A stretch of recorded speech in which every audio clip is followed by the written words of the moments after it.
ನಾನು ಬೆಳೆದಿರೋದು ಬೆಂಗಳೂರಲ್ಲೇ, ಸೊ ನಾನು ಜಾಸ್ತಿ ಹೊತ್ತು ಅಲ್ಲಿ ಸಮಯ ಕಳೆದಿಲ್ಲ ಉತ್ತರ ಕರ್ನಾಟಕದಲ್ಲಿ. But my roots are from ಉತ್ತರ ಕರ್ನಾಟಕ. ನನಗೆ ಗೊತ್ತು ಅಲ್ಲಿ ಏನೇನಾಗ್ತಾಯಿದೆ. ನಾನು ಎವ್ರಿ 15 days ಹೋಗಿ ವಿಸಿಟ್ ಮಾಡ್ತೀನಿ. ಆ್ಯಂಡ್ ಬೆಂಗಳೂರಲ್ಲಿ ನಾನು ನೋಡ್ತಾ ಇರೋವಂಥ ಡೆವಲಪ್ಮೆಂಟ್ ಆಗಿರಲಿ, I am not complaining about it, but I feel bad. ನಂಗೆ ನಿಜ ತುಂಬ ಬೇಜಾರಾಗುತ್ತೆ. ಯಾಕಂದರೆ ಸುಮಾರಷ್ಟು ಜನ ಟ್ಯಾಲೆಂಟೆಡ್ ಜನ ಅಲ್ಲಿದ್ದಾರೆ. ಇಟ್ಸ್ ನಾಟ್ ಲೈಕ್ ಟ್ಯಾಲೆಂಟಿಗೆ ಕಡಿಮೆ ಇದೆ ಅಂತಲ್ಲ, ಟ್ಯಾಲೆಂಟ್ ಇದೆ, ರಿಸೋರ್ಸಸ್ ಇದೆ. But what is lacking is an ecosystem.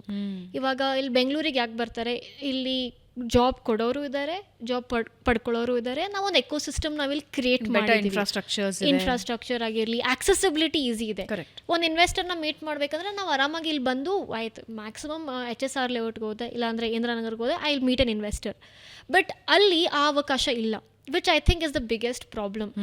And ಕೆಲವೊಂದು ಸತಿ ನಾನು ಮೊನ್ನೆ ಹುಬ್ಳಿಗೆ ಹೋಗಿದ್ದೆ ಫಾರ್ ಎನ್ ಇವೆಂಟ್. ನಾನು ಅಲ್ಸ ಅದೇ ಮಾತಾಡ್ತಾ ಇದ್ದೆ ದ್ಯಾಟ್ ಇವಾಗ when it comes to a basic mode of transportation ಅಂತ ಮಾತಾಡಿದ್ರೆ, ಇವಾಗ ಯಾರೊಬ್ಬರು ಮುಂಬೈಗೆ ಹೋಗಬೇಕು ಅಥವಾ ಬೆಂಗಳೂರಿಗೆ ಬರಬೇಕು, ಉತ್ತರ ಕರ್ನಾಟಕದ ಆಕ್ಸೆಸ್ ದೇ ಹ್ಯಾವ್ ಟು ಇದರ್ ಬಿಜಾಪುರ್ ನನ್ನೂರು, ನಾನು ಇವಾಗ ಬೆಂಗಳೂರಿಗೆ ಬರಬೇಕು ಥ್ರೂ ಫ್ಲೈಟ್ ಅಂತ ಅಂದರೆ I have to either go to Hubli or Belagavi.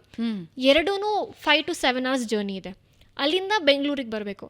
ಬಸ್ಸಿಗೆ ಬರಬೇಕಂದ್ರೆ overnight have to travel. And train again accessibility is comparatively lesser.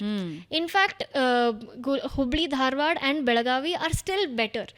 ಆದರೆ ಬಿಜಾಪುರ್, ಗುಲ್ಬರ್ಗ, ಯಾದಗಿರಿ, ಗದಗ್ ಇಲ್ಲಿ ಎಲ್ಲ ಇನ್ನೂ ಎಕೋಸಿಸ್ಟಮ್ ಬೆಳಿಬೇಕು. ಯಾಕಂದರೆ ಅಲ್ಲಿ ಜನರಿಗೆ ಇನ್ನೂ ಸ್ಟಾರ್ಟಪ್ ಕಲ್ಚರ್ ಬಗ್ಗೆ ಅಷ್ಟು ಎಕ್ಸ್ಪೋಜರ್ ಇಲ್ಲ, ಕಾಂಟೆಂಟ್ ಕ್ರಿಯೇಷನ್ ಅಂದರೆ ಅಷ್ಟು ಎಕ್ಸ್ಪೋಜರ್ ಇಲ್ಲ. ಇನ್ನೂವರೆಗೂ they go like okay PUC science ಮುಗೀತು, ಇಂಜಿನಿಯರಿಂಗ್ ಮಾಡೋಣ, then will figure out after coming to Bangalore. Okay.